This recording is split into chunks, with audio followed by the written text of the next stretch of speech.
Hello and welcome to Dining with Death, True Crime Tuesday. Some criminals become infamous because of the number of their victims. Some criminals become infamous because of the methods they use in killing those victims. But the man we're talking about today became infamous because of the manner in which he died. This is the story of killer Ronnie Lee Gardner. Let's get into it.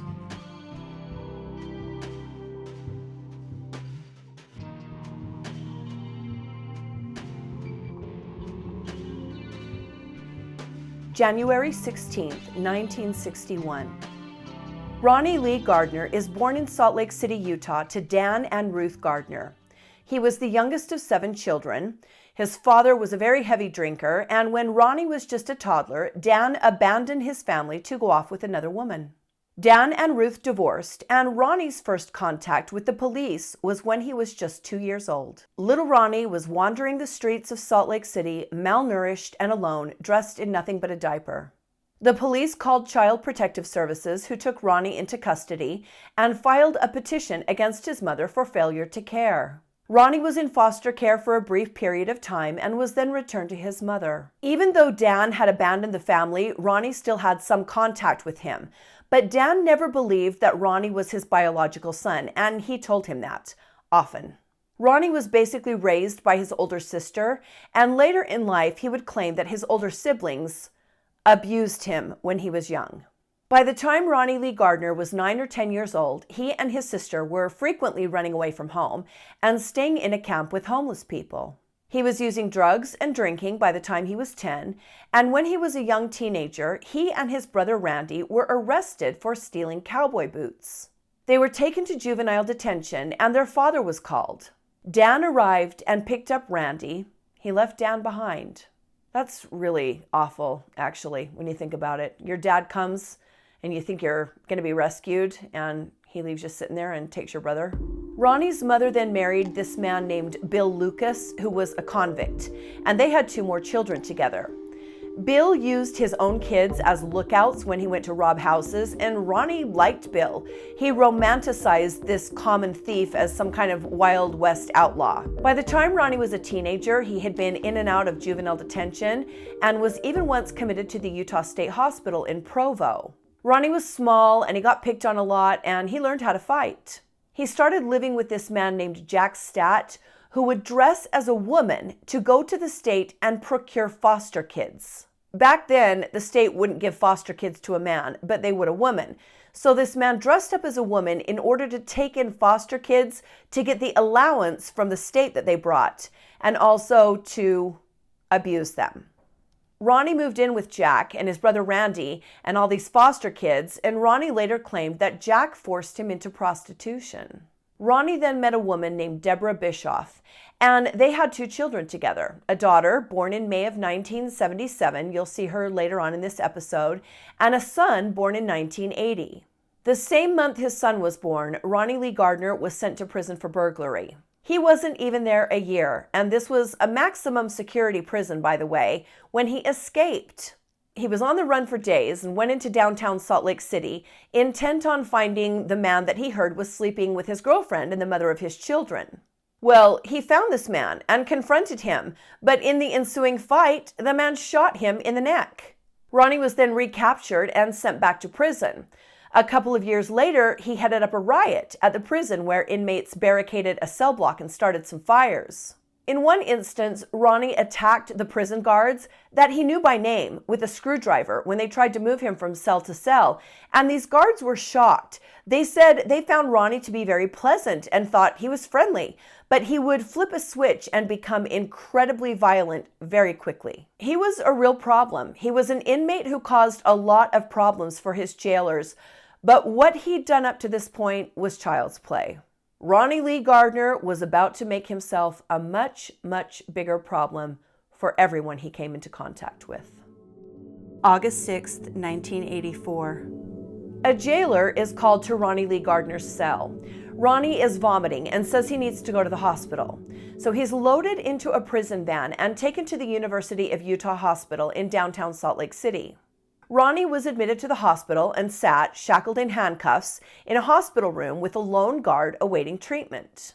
Suddenly, he attacked Officer Don Levitt, the transportation officer. Ronnie hit Officer Levitt so hard in the back of the head that he almost lost consciousness. Ronnie grabbed him around the neck and told him to unlock his shackles. When the officer hesitated, Ronnie said to him, "I guess you know that if that doctor comes back, I'll have to kill you both." Officer Levitt was injured and alone, and so he unlocked the shackles. He later had to have his entire head and face reconstructed with titanium rods and wire, all for doing his job. Ronnie Lee Gardner was vicious and dangerous and violent. Ronnie took Officer Levitt's gun and ran from his hospital room. He ran to the parking lot and grabbed the first person he saw, a medical student named Mike Lynch, and shoved the gun into his side. He told Mike, "I don't want to kill you, but I have nothing to lose." He forced Mike to undress, he took his clothes, changed into them, and then demanded the keys to Mike's motorcycle. Ronnie got on that bike and rode it right out of the hospital parking lot. A manhunt ensued. Police were dispatched to look for the escaped convict, with officers being brought in from neighboring precincts to assist in the search. They looked for Ronnie all day, all week, and then all month, and they could not find him. Ronnie Lee Gardner had disappeared.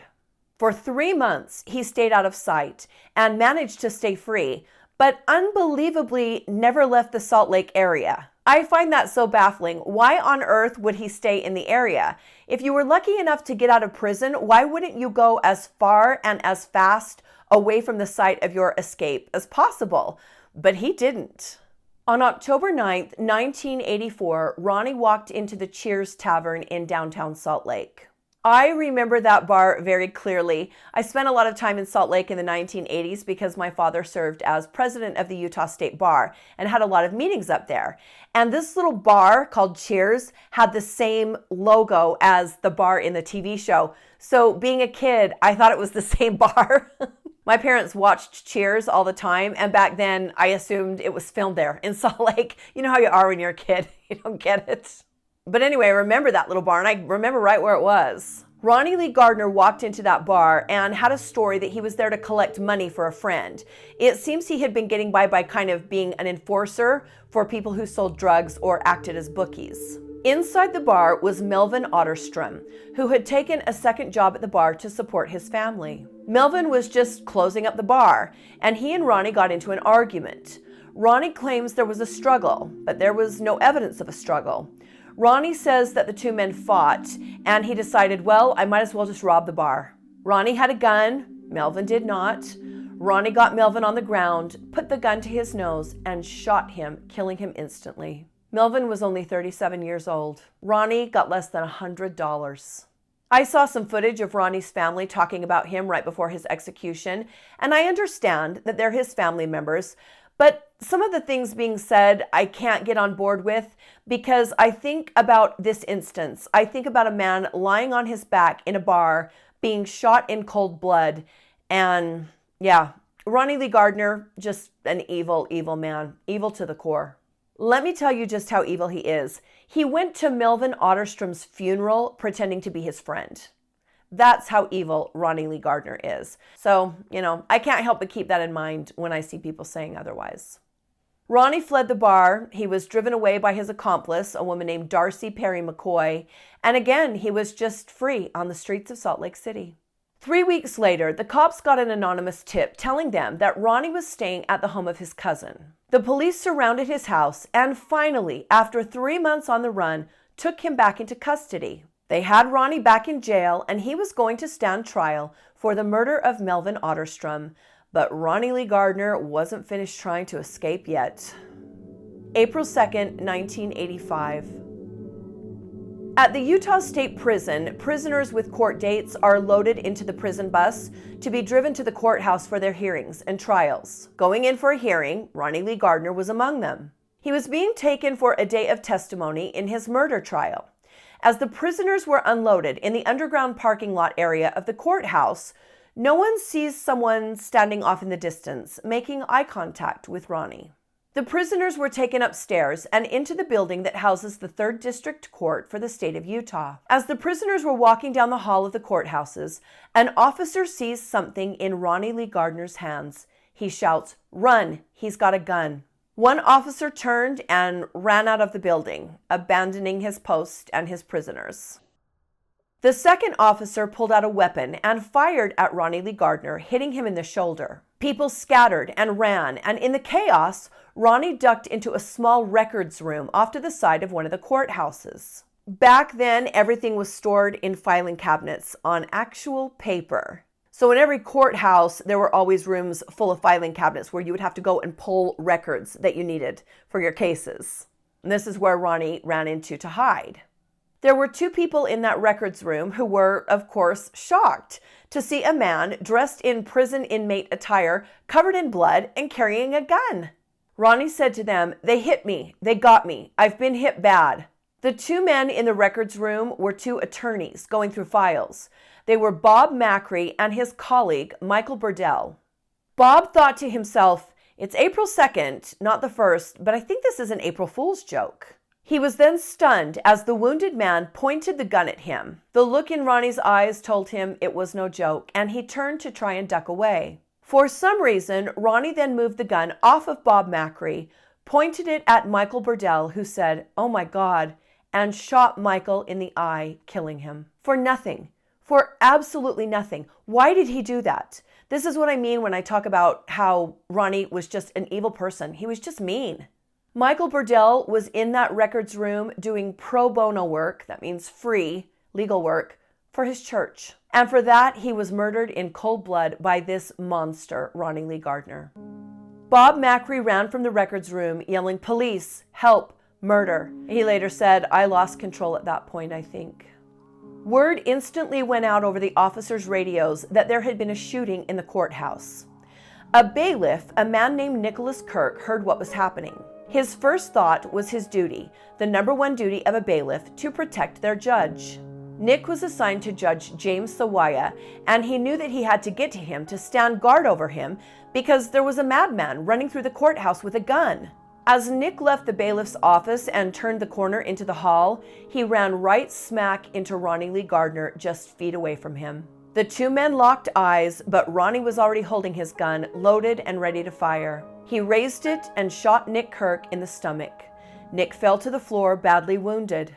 Ronnie ran past him and into the stairwell Nick had just exited.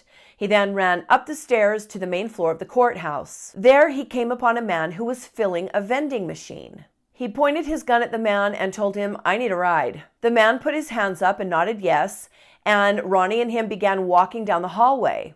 As they passed an open window, the vending machine employee dove out head first, leaving Ronnie bleeding and alone with one bullet left in his gun. Ronnie ran to the exit, opened the door, and stopped immediately in his tracks when he saw several police officers pointing their guns at him. Ronnie dropped his gun on the lawn, yelled, "Don't shoot, I don't have a gun," and surrendered to the police. In these photos, you can see Ronnie Lee Gardner in his prison-issued jumpsuit, covered in blood from his wound, being taken into custody by Salt Lake City officers.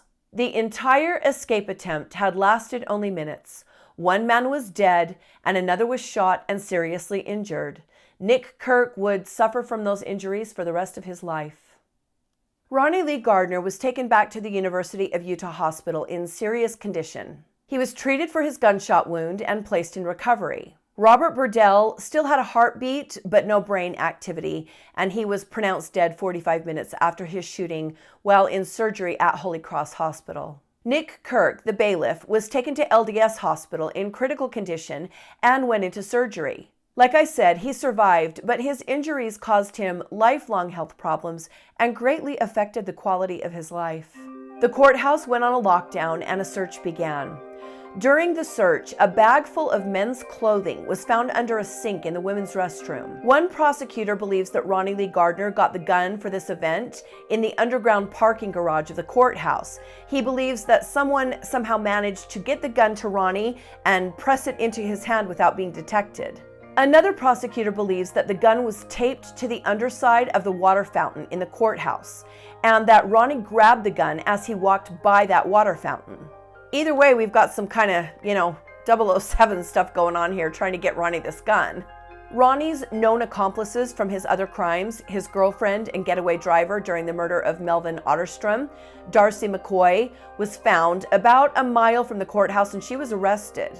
Her sister, Karma Jolly Hainsworth, was also arrested. Authorities suspected that both of the women had helped Ronnie in his escape attempt. Darcy immediately turned state's witness and ended up testifying against Ronnie. Her sister, on the other hand, Karma, got 8 years in prison for planting the clothes in the bathroom and for relaying messages back and forth from the prison to plan the escape. Now, this case happened in Utah, like I said, where I was born and raised, and I asked my father about this case to see if he could remember anything specific, any extra insight. At this time, he was an attorney in Cedar City, Utah, which is about 5 hours south of Salt Lake City, but he went to court a lot in Salt Lake, and he knew some of the people involved. He said, "I remember that Ronnie Lee Gardner is an evil man, and I remember that this forever changed the way prisoners are transported to and from court. They made a lot of changes after this, and they were needed changes." Salt Lake City Sheriff Pete Hayward was very critical of the guard who shot Ronnie, saying he should have kept shooting until Ronnie was dead. But after speaking to witnesses, it was found that the guard couldn't keep shooting because Ronnie was using other people around him as human shields.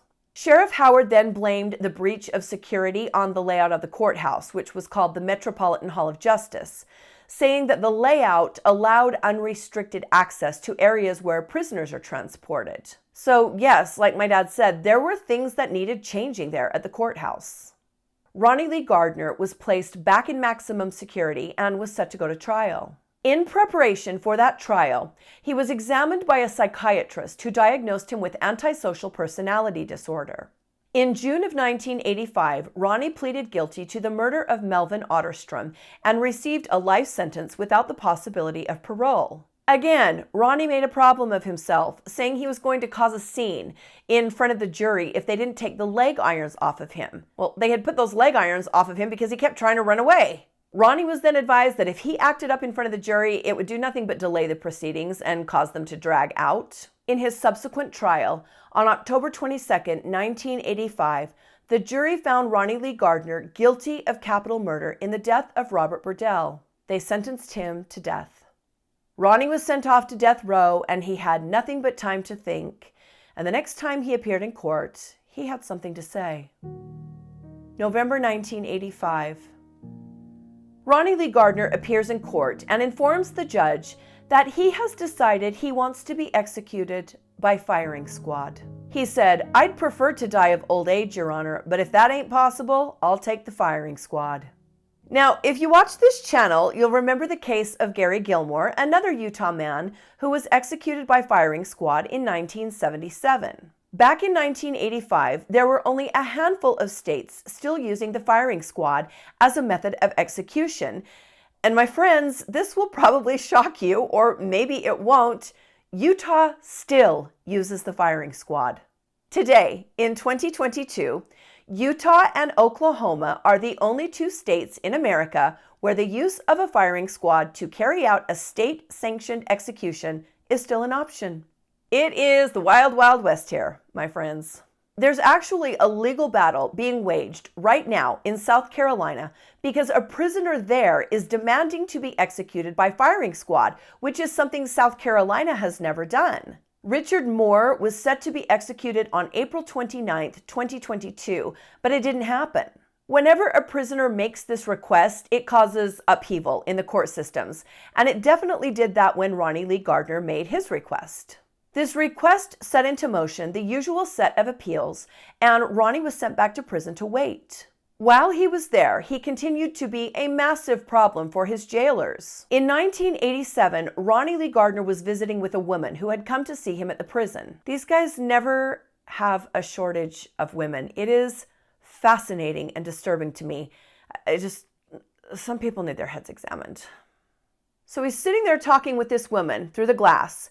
Suddenly he breaks the glass partition between them, grabs the woman, and begins undressing her. When the other prisoners saw this, they barricaded the doors closed so the guards couldn't get to Ronnie. And they're like cheering him on, and him and the woman, yeah. It took some time for the guards to get past the barricades and get to Ronnie, but they did. In 1994, Ronnie, drunk on prison toilet wine, stabbed his fellow inmate Richard Fats Thomas with a shiv that he'd made from a pair of sunglasses. Richard Thomas was stabbed 9 times but made a full recovery. Ronnie was charged with another capital crime for that incident. Just a bad guy. A bad guy all the way around, and that's about the nicest way I can put it. In February of 1996, in a scheduled hearing, Ronnie Lee Gardner said he would sue the state of Utah if it refused to execute him by firing squad. He told the judge, "I like the firing squad. It's so much easier and there's no mistakes." Some defense attorneys then took up Ronnie's case and began filing motions stating he could not be executed because he had brain damage. They said he was the victim of child abuse and neglect, and that his brain had been affected by a serious case of meningitis that Ronnie contracted when he was 4 years old. Ronnie had also spent years huffing gas and glue with his siblings, and they claim this further damaged his brain. Ronnie then began claiming that he was a changed man. He became a counselor for other inmates and even wrote a letter to Oprah Winfrey asking that she donate money to help him start an organic farm at the prison. Ronnie Lee Gardner had seemingly changed his mind about wanting to be executed. I can do a lot of good. I really believe that I can. First of all, I'm a good example. There's no better example in this state of what not to do. The Board of Parole listened to the arguments and reviewed the filings, but ultimately decided that Ronnie Lee Gardner's sentence would stand. Requests for commutation were denied, and soon his execution was scheduled. First, the state had to build what it needed to carry out the execution. A former Utah corrections director had written a manual in 1985 describing how to conduct executions by firing squad, and the state would use that manual as its instructions to carry out Ronnie's execution. Inside a small concrete room in the prison, a wall was constructed. In that wall, a long horizontal opening was included to serve as a resting place for the barrels of the rifles that would be placed through it, protrude through it, and pointed at Ronnie Lee Gardner. 5 officers would then stand behind the wall, would each be given a prison-issued rifle for the execution. One of those rifles would be loaded with a blank, not a bullet. That way, there would always be some doubt in each of the officers' minds whether or not they were the one who fired the bullets that shot Ronnie. The identities of these volunteers is never released. It is always kept a secret. A large, sturdy wooden and metal chair was constructed for just this purpose. On it were straps for the ankles, wrists, and head. It was placed in front of a concrete block wall. Following the instructions in the execution manual, sandbags were filled and stacked behind and to the sides of the chair to catch any possible ricochet that may occur during the shooting. The media reported on the execution, and the public interest was great, considering the method that was being used. Ronnie Lee Gardner killed a defense attorney in a Utah courthouse in 1985. He got the death penalty, and this is how he will die tonight. Just before midnight, Gardner will be led into the death chamber and seated facing a wall about 20 feet away. A target will be pinned to his jumpsuit over his heart. He'll offer his last words, then be hooded. And then, behind a long port in the wall, 5 shooters armed with Winchester .30 caliber rifles, one randomly loaded with a blank round, so no one can know for sure if he fired a fatal shot. They'll take aim, and after a brief countdown, blast Ronnie Lee Gardner out of this life. Utah is the last state that still conducts executions by firing squad. Reporter Amy Donaldson witnessed the last firing squad execution of John Albert Taylor in 1996. The boom of the guns, and his fists clenched and then unclenched and clenched a little bit, and then his head fell forward. And then there was Gary Gilmore, whose execution in Utah in 1977, the first after the Supreme Court reinstated the death penalty, was a sensation. His last words immortalized in a TV movie. Let's do it. Some opponents of capital punishment are horrified by the firing squad, seeing it as a cruel relic of Old West justice. But many experts say it is quicker and surer than other methods. People think that lethal injection is more humane because it's related to medicine and doctors and a peaceful way of death. But in reality, it's not. Ronnie Lee Gardner has said he chose the firing squad because, as he put it, there's no mistakes. The shooters in the firing squad tonight are volunteers from local law enforcement in Utah. All will be offered counseling after the execution. And they will be getting something else from the state of Utah as well. Each will be given a specially minted commemorative coin to honor the duty they perform. 24 hours before the execution, with everything prepared, Ronnie Lee Gardner was moved from his 6 by 12 foot maximum security cell on death row to a cell that they call the Death Watch cell that is monitored constantly by a guard. Ronnie Lee Gardner was offered his last meal, which I will of course show you and taste on an episode coming to my playlist, Dining with the Damned, in the future. He was allowed to see his requested visitors and was allowed time with a spiritual advisor. Ronnie's family stood vigil across the street from the prison. They said Ronnie did not want them to be at the execution. They comforted each other and they sang songs and they talked to the press.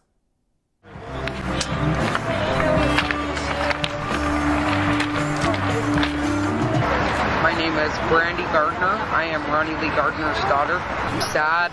I'm honestly a little numb. It's a little bit surreal right now. I just think that he has the prettiest eyes I've ever seen, and he just has a great smile, a warming smile. My dad believes in the death penalty, and he believes in an eye for an eye. And he believes, you know, he shot and killed people, and he believes that he should be shot and killed.